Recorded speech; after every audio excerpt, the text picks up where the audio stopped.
Dictation start होगा 5 second बाद। Start. किसी भी लक्ष्य को हासिल करने के लिए मनुष्य के भीतर उत्साह आवश्यक है। विराम। लगन एवं उत्साह के ईंधन से ही गाड़ी लक्ष्य तक पहुंच सकती है। विराम। किसी व्यक्ति में अपने कार्य के प्रति जितना उत्साह होगा वह अपने लक्ष्य को पाने में उसी अनुपात में सफल होगा। विराम। वास्तव में उत्साह सकारात्मक ऊर्जा पैदा करता है। विराम। यह ऊर्जा आपको साधारण से असाधारण की श्रेणी में खड़ा कर देती है। विराम। असल में उत्साह किसी भी व्यक्ति की कमियों को दूर कर उसकी क्षमता से अधिक परिणाम देने में मददगार होता है। विराम। यह एक उत्प्रेरक की भूमिका अदा करता है। विराम। आपके कार्य को गति देता है। विराम। लगन और उत्साह का लाभ समय प्रबंधन में भी मिलता है। विराम।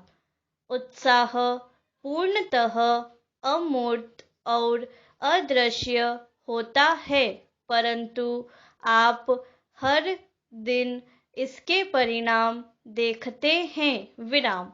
मन, मस्तिष्क एवं शरीर को स्वस्थ बनाए रखने के लिए भी उत्साह जरूरी है। विराम। उत्साह के अभाव में जीवन निरर्थक सा है। विराम। New para. यदि आपने उत्साह और ललक से किसी लक्ष्य को पाने के लिए कठिन परिश्रम किया परंतु परिणाम अपेक्षानुरूप नहीं रहा, तब निराश होने की आवश्यकता नहीं। विराम। असफलता तो सफलता की एक शुरुआत है। विराम। इससे हतोत्साहित नहीं होना चाहिए, बल्कि पूरे उत्साह के साथ फिर से प्रयास करना चाहिए। विराम। प्रत्येक महान कार्य उत्साह से ही सफल हुआ है। विराम। बुद्धिमान व्यक्ति असफलताओं के बावजूद उत्साह नहीं खोते। विराम। पूर्व ब्रिटिश प्रधानमंत्री विंस्टन चर्चिल ने कहा भी था कि बार बार असफल होने पर भी उत्साह न खोना ही सफलता है। विराम। दरअसल सफलता इस बात की क्षमता है कि कितनी भी विफलता आए आपका उत्साह कम न हो। विराम। उत्साह एक तरह से मनोवैज्ञानिक रसायन है जो आपके मस्तिष्क, शरीर और इच्छा से काम करवाता है कि आप हर मुश्किल के बावजूद जीत सकें। विराम। इसलिए सफलता के लिए किए जा रहे परिश्रम को ठीक से क्रियान्वित करना हो तो उत्साह बनाए रखिए। विराम। नेक्स्ट। स्टार्ट। साधक वह है जो किसी एक विशेष साधना का अनुसरण करता है। विराम। साधना एक क्रिया ही नहीं वरन जीवन जीने का अर्थ है, अपने सर्वोच्च ध्येय को पाने का मार्ग है, अपने आराध्य में समाहित हो जाना है। विराम। साधक को कम ही लोग परिभाषित कर पाते हैं। विराम। आध्यात्मिक उन्नति के लिए साधक में प्रबल लगन अनिवार्य है। विराम। साधक होना एक प्रवृत्ति है जिसे अपने दैनिक जीवन में समाहित किया जा सकता है। विराम न्यू पैरा। कदाचित कुछ लोगों के जीवन में एक पल ऐसा आता है जब वे एकांत को पवित्र बनाना चाहते हैं। उनका चिंतन छलांग लगाता है। अस्थिर मन शायद अपने में लौट आने को छटपटाता है और वे सत्य की खोज में साधना के पथ पर चल पड़ते हैं। परंतु इस संसार में हर कोई योगी तो नहीं हो सकता। विराम।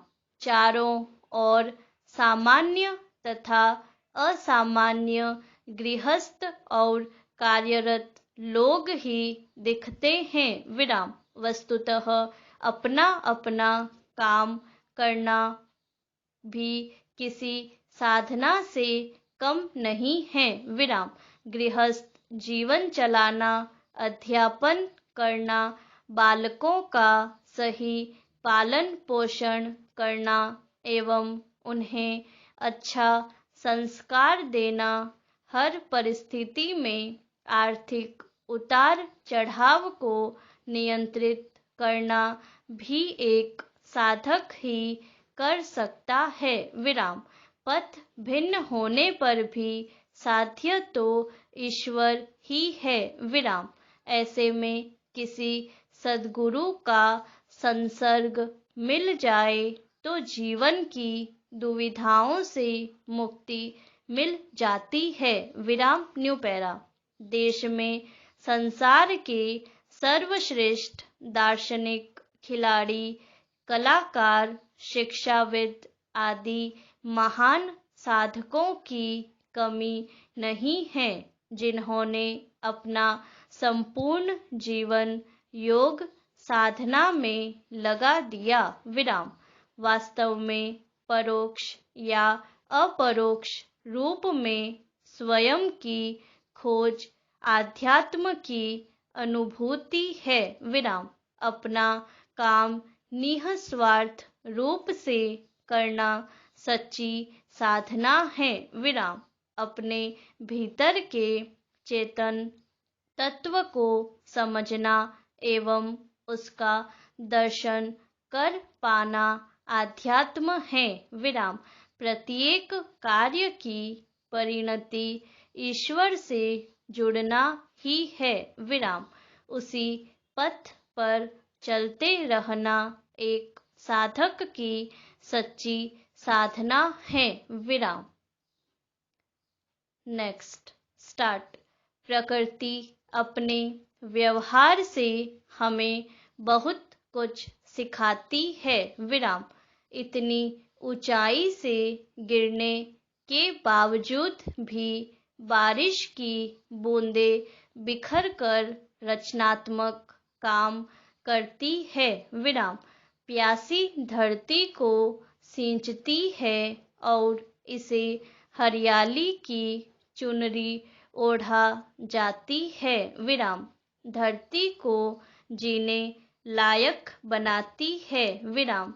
सचमुच टूटना बिखरना भी कहीं इतना खूबसूरत हो सकता है। विराम। पता नहीं कितनों ने धान या गेहूं की बालियों से अनाज निकलते देखा है। विराम। कितने जोर से उन्हें पटकते हैं, फिर अनाज के मोती जैसे दाने झर झर कर गिरने लगते हैं। विराम। पेड़ धरती के भीतर दफन होकर दाब और ताप सहकर कोयला बनते हैं। फिर सैकड़ों साल धैर्य रखकर हीरा बन जाते हैं। विराम। असहनीय ताप को सहकर सोना कुंदन बन जाता है। विराम। प्रकृति इन सब वाकयों से हमें संदेश देती है कि जीवन में कठिनाइयों से कभी घबराना नहीं चाहिए। विराम न्यू पैरा। परेशानियां जीवन को गर्त में ले जाने के लिए नहीं बल्कि आत्मबल को मजबूत बनाने के लिए आती है। विराम।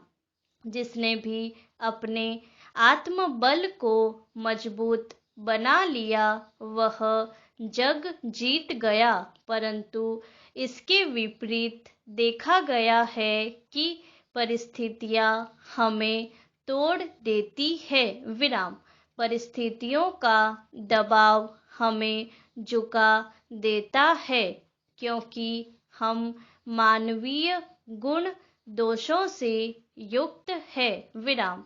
स्वार्थ, लाभ, हानि, कर्म फल जल्दी मिलने की लालसा शायद हमें इन सब बातों पर खरा उतरने में बाधक बनाती है।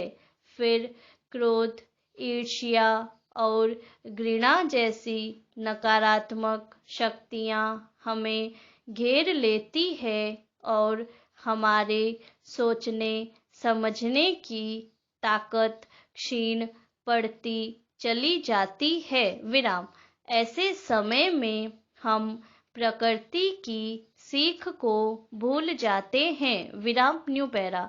इसका समाधान यही है कि हम मनोकूल न होने पर भी धैर्य का साथ न छोड़ें। विराम।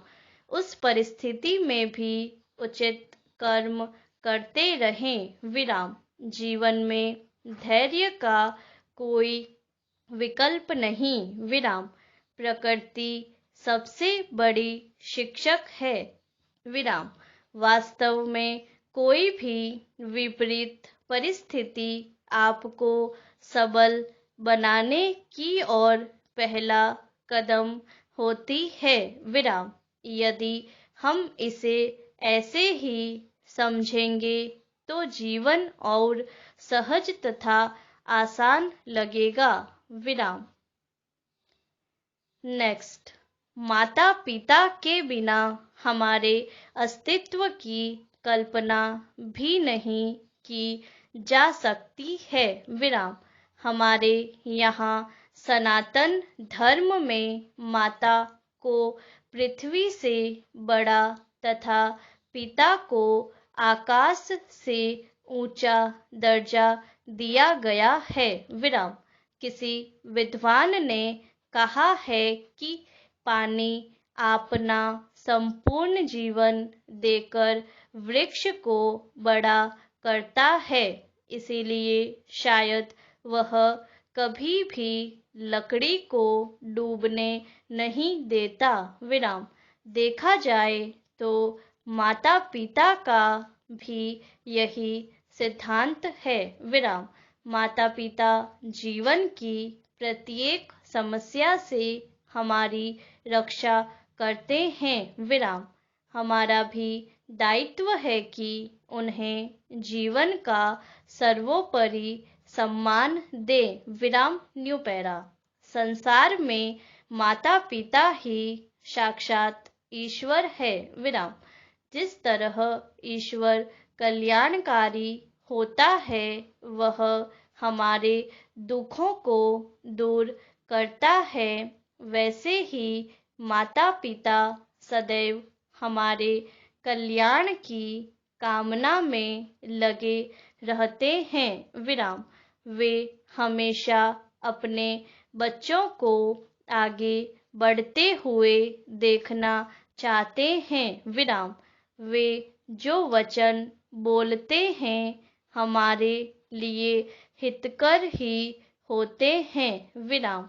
गोस्वामी तुलसीदास जी कहते हैं कि मात पिता गुरु प्रभु की बानी, बिनहि विचार करिए शुभ जानी विराम। अर्थात माता पिता के वचनों का सदैव शुभ जानकर अनुपालन करना चाहिए विराम।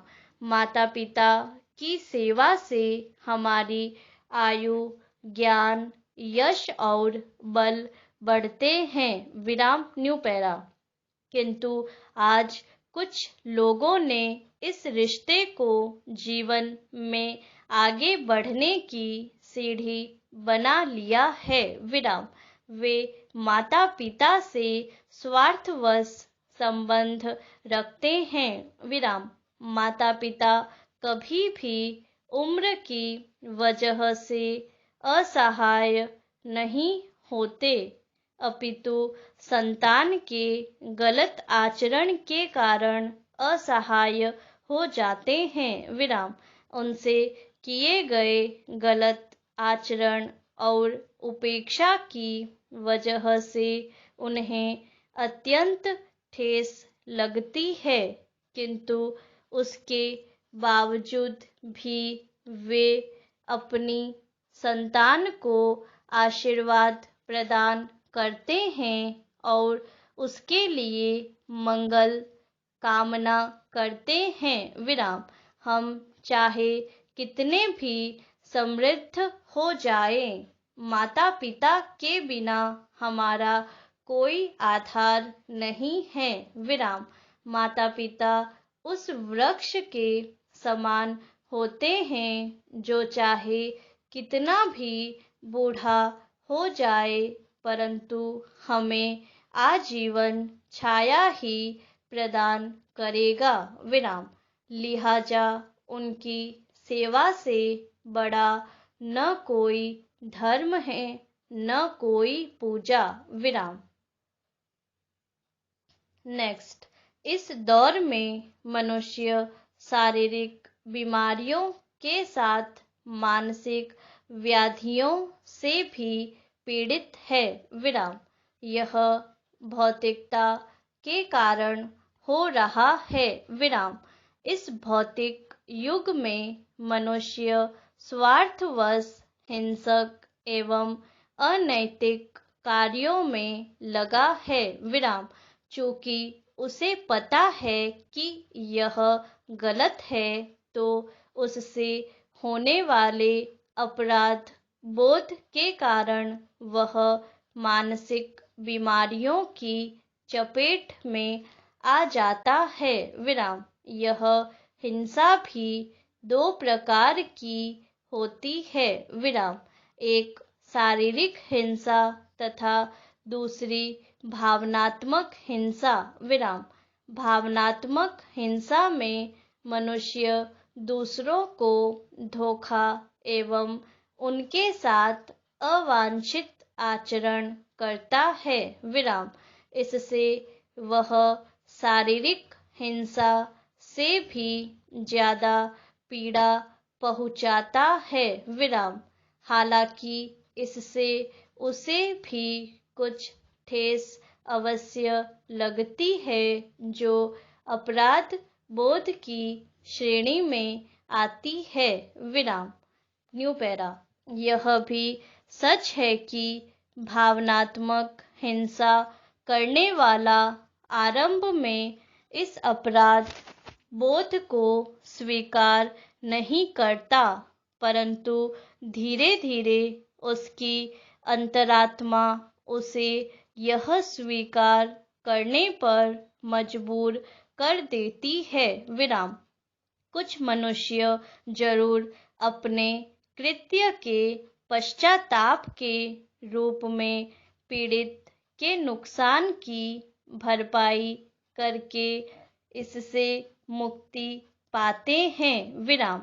इसके विपरीत दुष्ट प्रवृत्ति के व्यक्ति को इससे कोई फर्क नहीं पड़ता, मगर काल के एक चक्र में उसे भी अपनी भूल का आभास अवश्य होता है। विराम। यही भूल उसकी मानसिक पीड़ा का आधार भी बन जाती है। विराम। फिर इससे मुक्ति पाने के लिए वह आत्महत्या करने तक से परहेज नहीं करता। विराम न्यू पैरा।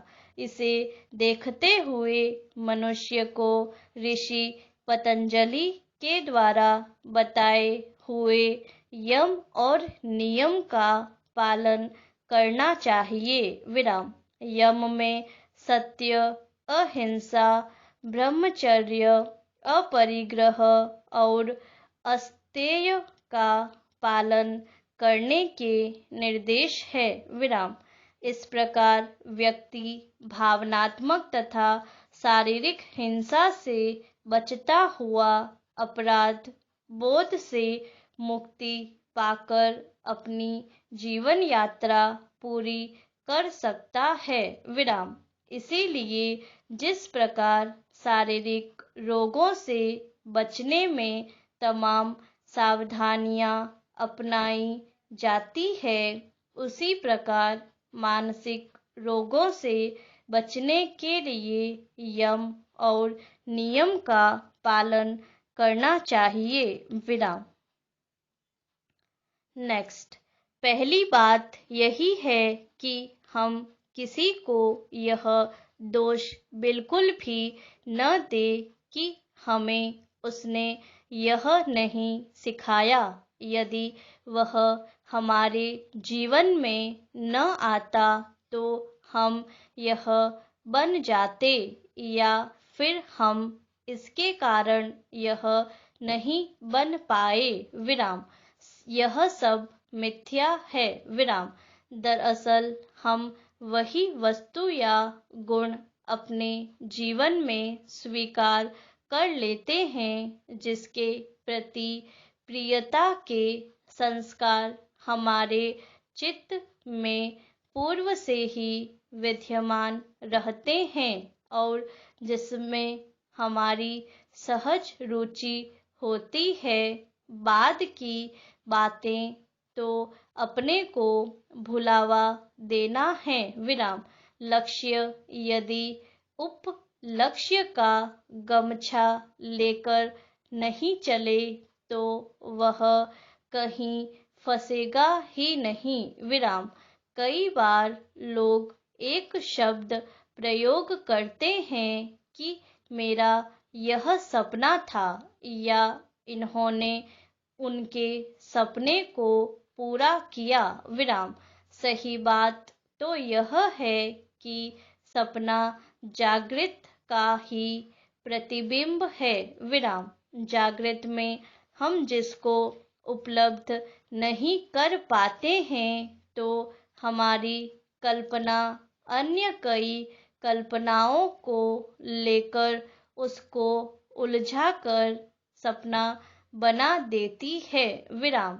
जाहिर है हम स्वप्न को साकार करने की जगह यदि जागृत को साकार करने का संकल्प ले लें तो फिर स्वप्न दिखना ही बंद हो जाएगा। विराम। उसके लिए आवश्यकता है कि हम अनावश्यक चिंतन न करें। विराम। अपने वर्तमान से असंतुष्ट होना ही स्वप्न निर्मित करता है और कभी कभी वर्तमान अपने आनंद को समयाभाव या किसी प्रतिकूलता के कारण जब अपनी धन्यता को प्रकट नहीं कर पाता है तो वह स्वप्न लोक में जाकर अनंत काल तक उस धन्यता को अनुभव करने के लिए स्वप्न बना लेता है। विराम। दोनों ही स्थितियों में बाधक वर्तमान ही बनता है। विराम न्यू पैरा। वास्तव में जो आत्मज्ञानी है, जो अपने स्वरूप में स्थित है, वह कभी भी यह नहीं कहता है कि यह मेरा एक सपना था जो आज पूरा हुआ, क्योंकि ज्ञानी तो सदा जागृत ही रहता है। सपना तो सोए हुए व्यक्ति का पूरा होता है। विराम। ज्ञानी की बुद्धि और जागरण अव्यावसायिक होते हैं और सर्वदा अनपेक्षित होते हैं, तो स्वाभाविक है कि उसको किसी से उलाहना नहीं होता है। पूर्ण विराम।